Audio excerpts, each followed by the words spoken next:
Lové au creux d'un méandre du Célé, Espagnac-Sainte-Eulalie est un petit village du Lot. Son ancien prieuré et les imposants vestiges de l'abbaye font de cette localité une halte privilégiée sur le chemin de Saint-Jacques de Compostelle.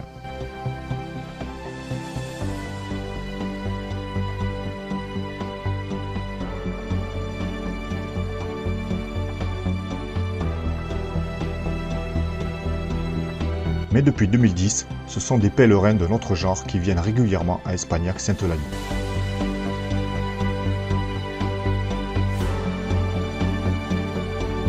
En effet, quelques plongeurs spéléologues des Pyrénées, du Quercy et même de Suisse ont décidé de reprendre les explorations de la source bleue qui s'ouvre en rive gauche du Célé au niveau de Sainte-Eulalie. Le porche majestueux de cette résurgence est connu depuis toujours par les riverains. Mais sa belle vasque d'entrée a gardé son secret jusqu'en 1976.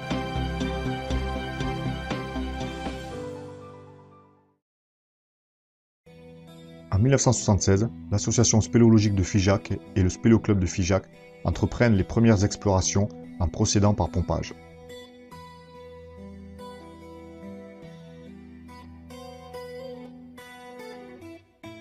Après plusieurs jours, le niveau est baissé de 6 mètres et le premier siphon de 75 mètres est franchi. D'autres diverticules sont explorés pour une longueur totale de 175 mètres. Il s'arrête devant le deuxième siphon sans pouvoir l'explorer.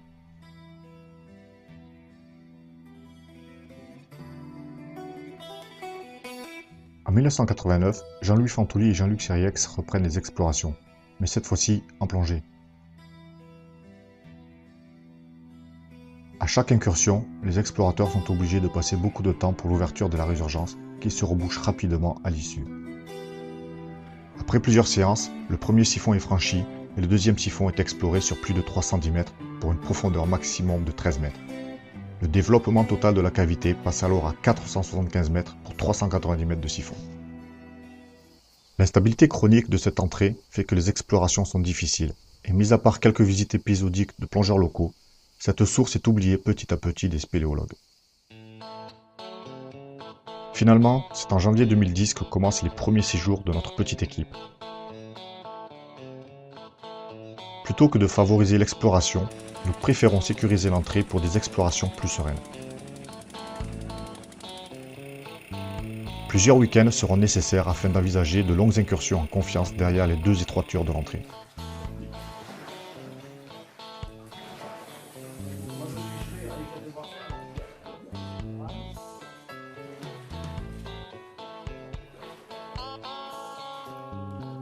C'est super, bon c'est gros, ça remonte dans une énorme faille, t'es à moins de 10, tu vois le sommet qui est dans l'air. Après par contre ça part, c'est que des petits boyaux, j'ai presque, enfin je me suis fait chier pour faire demi-tour. J'ai dû Il y a un bloc qui est tombé. Oui je sais, J'ai eu. Je sais, je l'ai rattrapé, je l'ai reposé, puis je suis sorti. Et après-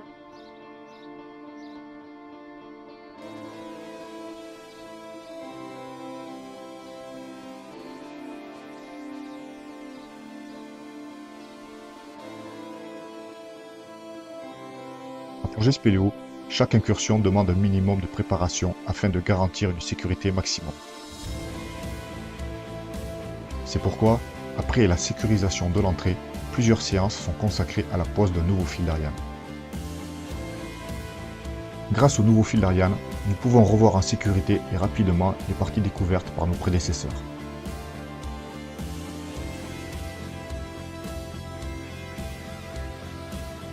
Au fur et à mesure de nos séjours à Espagnac-Sainte-Eulalie, notre équipe se renforce petit à petit de spéléos de divers horizons pour continuer l'exploration de cette remarquable résurgence.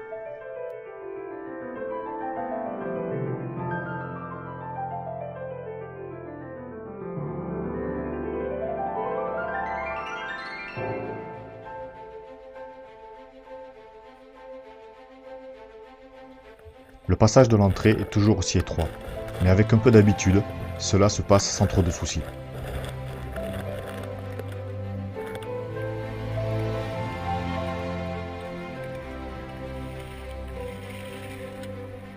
Derrière les étroitures de l'entrée, la cavité nous dévoile toute sa beauté.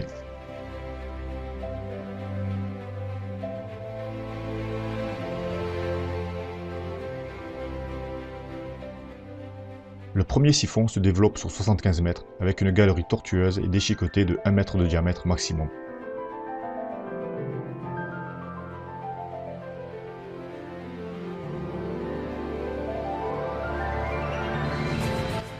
Un puits remontant en diaclase avec de grandes lames d'érosion permet alors de sortir du premier siphon.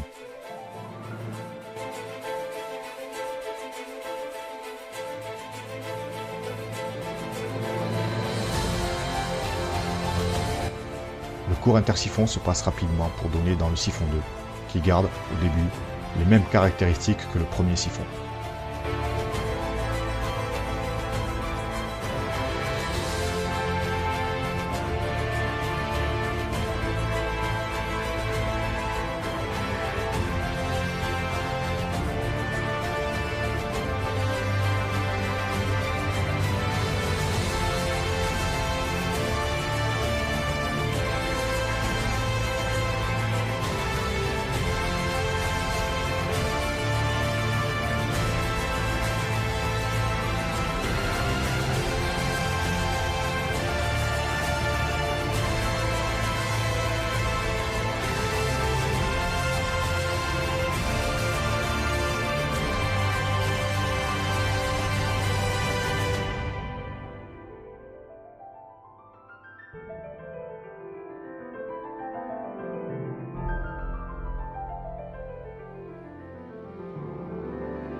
Au bout de 150 mètres, cette galerie bute sur une diaclase perpendiculaire et prend subitement un coude à 90 degrés à droite.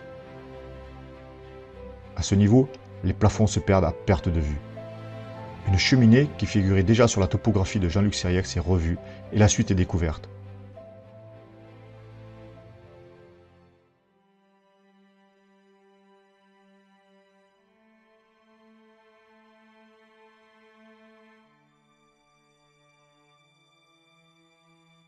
Une fois hors de l'eau, il faut entreprendre une escalade glissante en opposition entre deux cannelures d'érosion et au bout de 5 mètres, on peut enfin poser ses bouteilles dans une galerie confortable.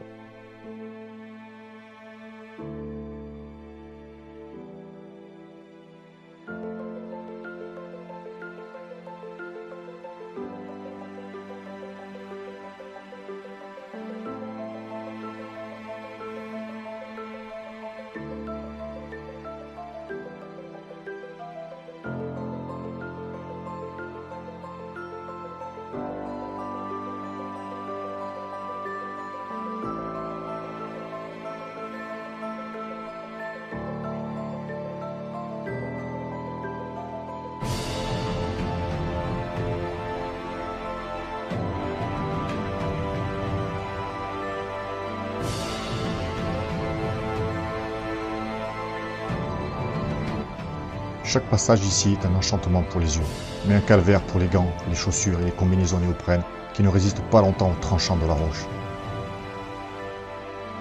Ce sera la galerie des rasoirs.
Cette galerie finit en beauté par le passage de la trancheuse. Une fissure rectiligne au sol de plus de 4 mètres de long pour contre 5 cm de large seulement.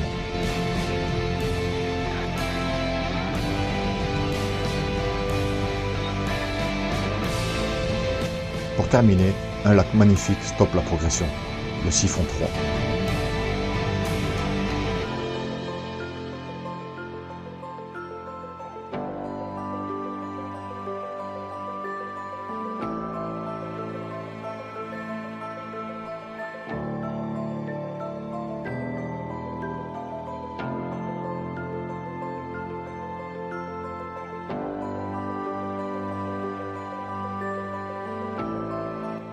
Le troisième siphon fait 50 mètres de long pour 8 mètres de profondeur.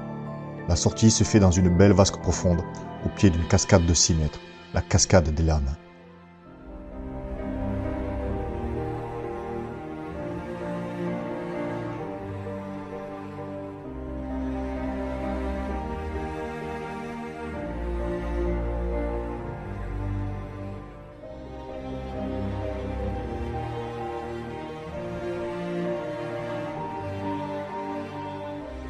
L'escalade de cette cascade est délicate, mais elle permet de donner sur une galerie active. Une fois de plus, la source bleue nous réserve une belle surprise partant de beauté dessinée par le travail de l'eau.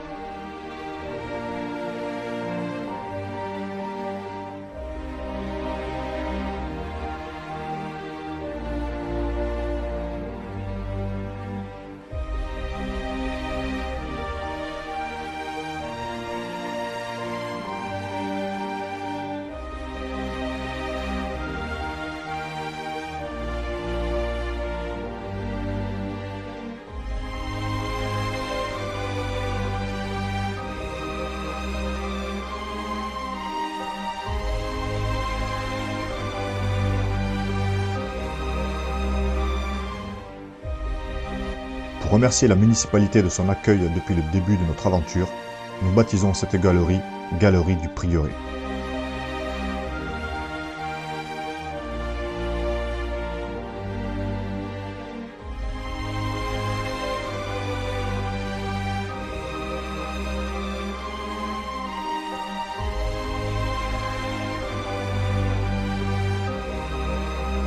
Au bout de 190 mètres, un nouveau siphon stoppe une fois de plus nos explorations.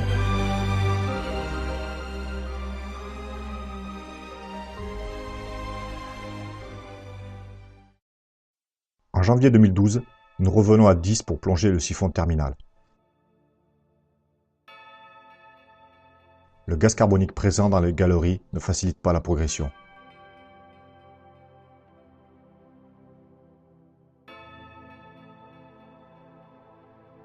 Le siphon 4 est assez court et peu profond. Il est franchi au bout de 40 mètres.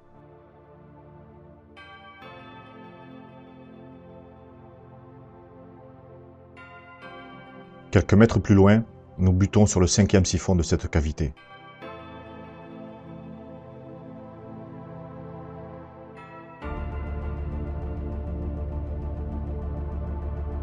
Ce siphon plonge rapidement jusqu'à 30 mètres de profondeur. En limite d'autonomie, l'inconnu nous tend une fois de plus les mains. En plus des explorations, de nombreuses séances sont effectuées pour procéder à des relevés topographiques.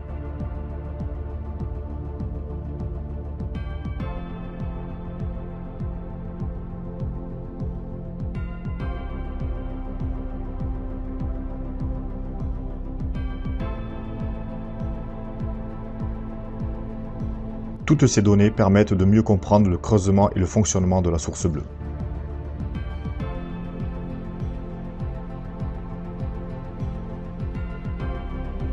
Les plongées d'exploration dans le 5e siphon nécessitent le transport de beaucoup de matériel.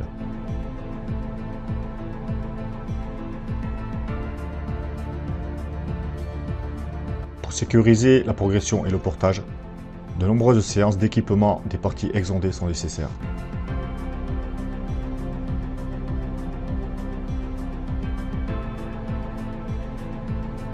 Des tyroliennes sont installées pour le portage des charges lourdes.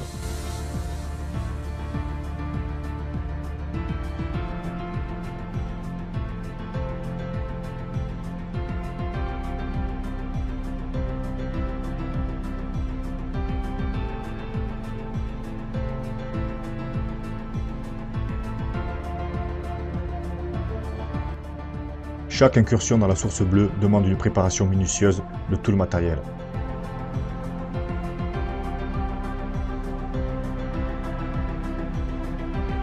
Et plus particulièrement pour le plongeur de pointe qui progressera avec 2 recycleurs dans le dernier siphon.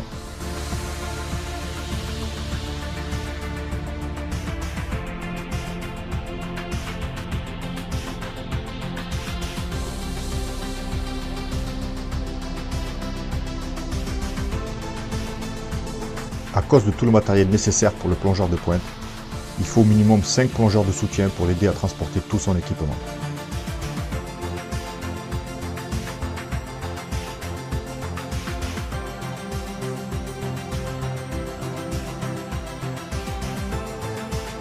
L'utilisation de recycleurs permet une exploration en plus grande sécurité.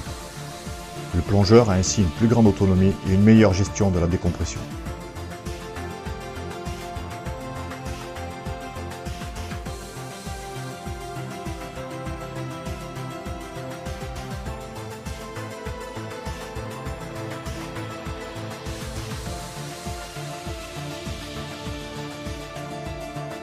Le fil d'Ariane est le cordon ombilical du plongeur.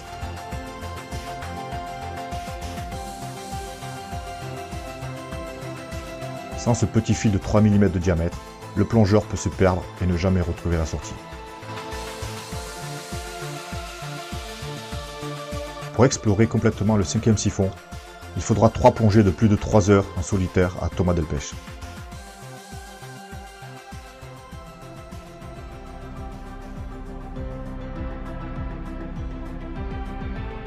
Ce nouveau siphon se développe sur 500 mètres de longueur pour 50 mètres de profondeur, avec arrêt définitif devant un passage étroit. De sa laminoire étroite de gravier et de sable, seule l'eau arrive à passer, mais derrière, c'est l'inconnu.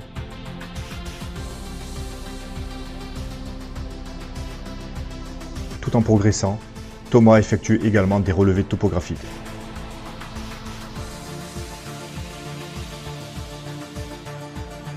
Nos nombreux déplacements dans le Lot nous auront permis de faire de belles découvertes dans cette résurgence oubliée.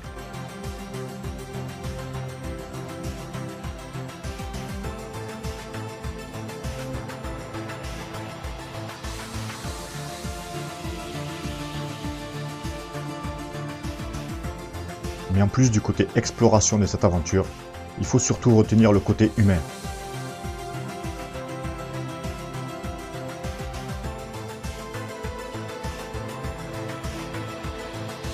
L'équipe, regroupée autour de Thomas, nous aura permis de passer de grands moments à seulement 2 pas des grands siphons classiques du Lot.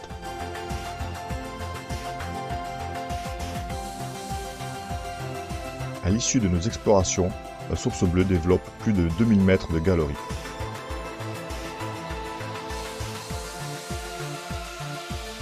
Nos explorations dans cette résurgence ne sont pas finies, et malgré tout notre travail, l'entrée de la source bleue se rebouche régulièrement après les crues.